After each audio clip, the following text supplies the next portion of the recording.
بسم اللہ الرحمن الرحیم۔ السلام علیکم ورحمۃ اللہ وبرکاتہ۔ حضرت علی رضی اللہ تعالی عنہ شیر خدا نے یمن میں اپنے نمائندے کو خط لکھا اور اس سے درخواست کی کہ لوگوں کے ساتھ عدل و انصاف سے پیش آئے، اور آخر میں اس سے چاہا کہ 10 لائق ترین اور معتمد افراد کو ایک خاص کام کے لیے حضرت علی رضی اللہ تعالی عنہ کے پاس بھیجے۔ ناظرین، اس نمائندے نے 100 لوگوں کو منتخب کیا اور پھر ان میں سے 10 لوگوں کو جو سب سے اچھے اور افضل تھے انتخاب کیا۔ ان 10 میں سے عبد الرحمن ابن ملجم مرادی بھی شامل تھا۔ جب یہ لوگ حضرت علی رضی اللہ تعالی عنہ کے پاس پہنچے، ابن ملجم جو کہ شجاع، فصیح و بلیغ تھا، اس کو ان لوگوں نے اپنا سخن گو بنایا تاکہ حضرت علی رضی اللہ تعالی عنہ سے گفتگو کرے، اور مدح میں اس نے جو خود شعر کہے تھے وہ پڑھے۔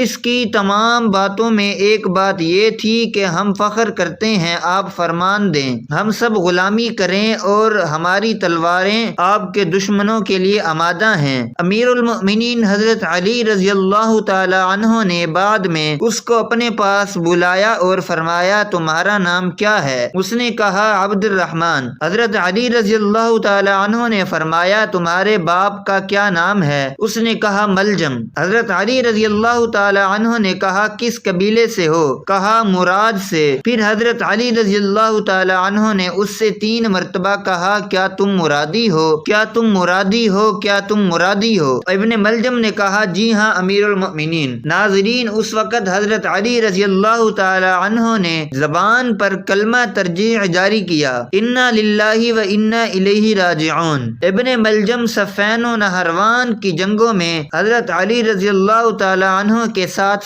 تھا۔ جب لشکر اسلام نے خوارج پر غلبہ حاصل کیا تو ابن ملجم نے کہا، اے امیر المؤمنین، مجھے اجازت دے، میں آپ رضی اللہ تعالی عنہ سے پہلے کوفہ جا کر آپ کی فتح و کامرانی کی خوشخبری کوفہ والوں کو دوں۔ حضرت علی رضی اللہ تعالی عنہ نے کہا، تمہارا مقصد اس کام سے کیا ہے؟ اس نے کہا، میں چاہتا ہوں کہ اللہ مجھ سے راضی ہو جائے۔ حضرت علی رضی اللہ تعالی عنہ کی کامیابی سے لوگوں کو خوشحال کر دوں۔ حضرت علی رضی اللہ تعالی عنہ نے اجازت دی۔ اس نے ایک جھنڈا ہاتھ میں لیا اور کوفہ کی طرف گیا، شہر میں داخل ہوا اور بشارت بشارت کی فریاد شہر میں گونجی۔ اس طرح وہ گلیوں سے گزر رہا تھا کہ قطامہ کے گھر کے پاس پہنچا۔ یہ بہت زیادہ خوبصورت، حسین و جمیل اور دولت مند عورت تھی، لیکن بدکار و فاحشہ عورت تھی۔ طبقات الکبریٰ جلد نمبر 3 صفحہ نمبر 35 پر ابن سعد لکھتے ہیں کہ جب قطامہ نے حضرت علی رضی اللہ تعالی عنہ کی فتح کی خبر سنی تو ابن ملجم کو پکارا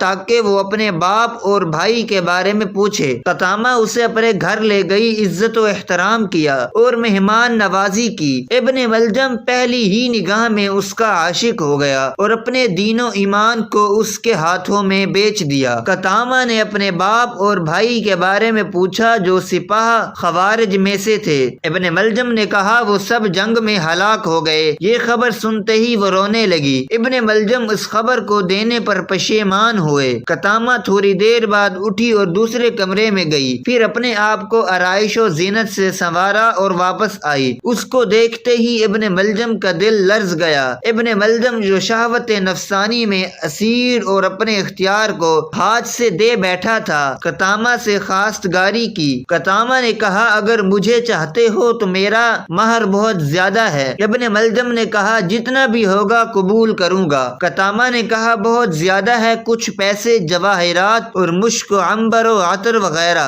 ابن ملجم نے کہا، اس کے علاوہ اور کچھ؟ قطامہ نے کہا، بہت سخت۔ پھر وہ اٹھی اور دوسرے کمرے میں گئی اور اپنے آپ کو دوسری شکل میں آرائش کیا اور واپس آئی۔ ابن ملجم جو جنون کی حد تک پہنچ چکا تھا کہا کہ اور کیا چاہتی ہو؟ قطامہ نے کہا، حضرت علی رضی اللہ تعالی عنہ کا قتل۔ ابن ملجم ایک دم لرزا اور پریشان ہوا۔ اس سے اگلے دن ابن ملجم کو اطلاع ملی کہ یمن میں اس کا باپ اور چچا مارے گئے ہیں۔ اب وہ اپنے باپ اور چچا کی وراثت کا اکیلا مالک ہے۔ یہ سنتے ہی ابن ملجم یمن روانہ ہوا تاکہ بے تحاشا دولت لا کر قطامہ کے قدموں میں ڈال دے۔ وہاں پہنچ کر اس نے سب جائیداد کو فروخت کیا اور مال و دولت لے کر چل پڑا۔ راستے میں اسے ڈاکوؤں لوگوں نے لوٹ لیا اور وہ سارا مال لے گئے۔ ابن ملجم جنگل میں سرگرداں تھا، لیکن تھوڑی دیر بعد ایک قافلے سے جا ملا اور ان کے ساتھ ہم سفر ہو گیا۔ قافلے میں وہ دو شخص کا دوست بن گیا۔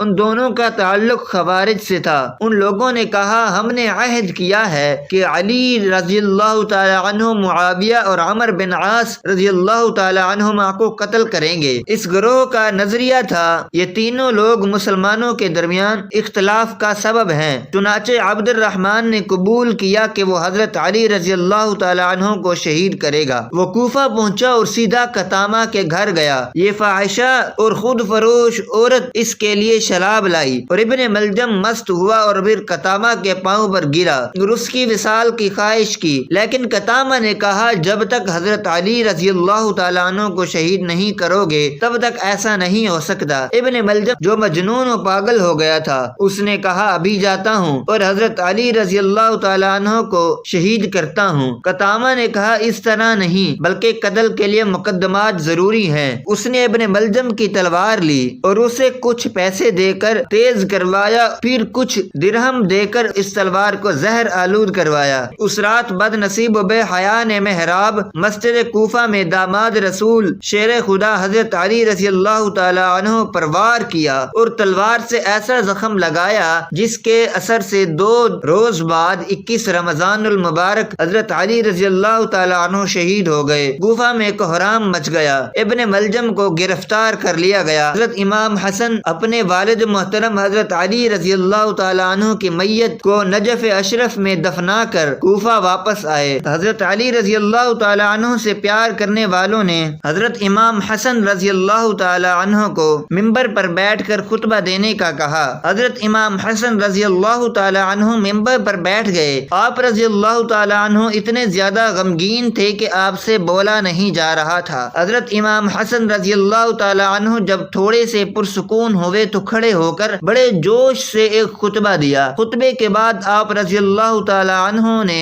حکم دیا کہ عبد الرحمن ابن ملجم کو حاضر کیا جائے۔ جب عبد الرحمن ابن ملجم پیش ہوا، حضرت امام حسن رضی اللہ تعالی عنہ نے اپنے والد محترم کی وصیت کے مطابق عبد الرحمن ابن ملجم ملعون پر ایک خاصی ضرب لگائی۔ ابن ملجم ملعون ضرب لگنے سے جہنم میں پہنچ گیا۔ ابن بطوطہ لکھتے ہیں، کوفہ کے سفر کے دوران کوفہ کے مغرب میں ایک مکمل سفید زمین کے درمیان ایک حصہ نہایت ہی کالا ٹکڑا دیکھا ہے، اور جب میں نے تجسس کی حالت میں سوال کیا اور اس کے بارے میں تحقیق کی تو اس علاقے کے ایک مکین نے جواب دیا، یہ حصہ حضرت علی رضی اللہ تعالی عنہ کے قاتل ابن ملجم کی قبر ہے، اور اہل کوفہ کی یہ رسم چلی آ رہی ہے کہ ہر سال یہاں پر لکڑیاں جمع کر کے 7 دن تک ان لکڑیوں کو جلاتے ہیں، اسی وجہ سے زمین کا یہ حصہ کالا ہو گیا ہے۔ ناظرین گرامی، 750 عیسوی میں بنو امیہ کی حکومت کا تخت بنو عباس نے الٹ دیا تھا۔ بنو امیہ کا آخری حکمران مروان ثانی ایک انتہائی سست اور ڈرپوک حکمران تھا، جس نے ابو مسلم خراسانی کے ہاتھوں شکست کھائی اور یوں بنو عباس کی حکمرانی شروع ہو گئی۔ تاریخی کتابوں میں درج ہے کہ ابو مسلم خراسانی بنو عباس کے ابو جعفر المنصور اور ان کے بھائی ابو العباس الصفا کو حکمرانی سونپ دی۔ اس طرح بنو عباس کے پہلے حکمران ابو العباس نے آتے ہی بنو امیہ کا نام و نشان مٹانے کی قسم کھائی، بہت سے لوگوں کو قتل کر دیا اور کربلا کے واقعہ میں ملوث تمام کرداروں کی قبریں تک کھود دی گئیں اور سب کو سولی پر لٹکا دیا گیا۔ تاریخ ابن سعد میں لکھا ہے کہ کوفہ میں موجود ابن ملجم کی قبر کو بھی کھودا گیا، لیکن اس قبر میں اژدہے اور سانپوں کے علاوہ کچھ نہ تھا۔ اللہ پاک ہمیں نیک اعمال کرنے کی توفیق عطا فرمائے اور ہمیں نیکوکاروں میں شامل کرے، آمین۔ ناظرین کمنٹ باکس میں اللہ تعالیٰ کے 99 ناموں میں سے ایک نام ضرور ٹائپ کریں۔ شکریہ۔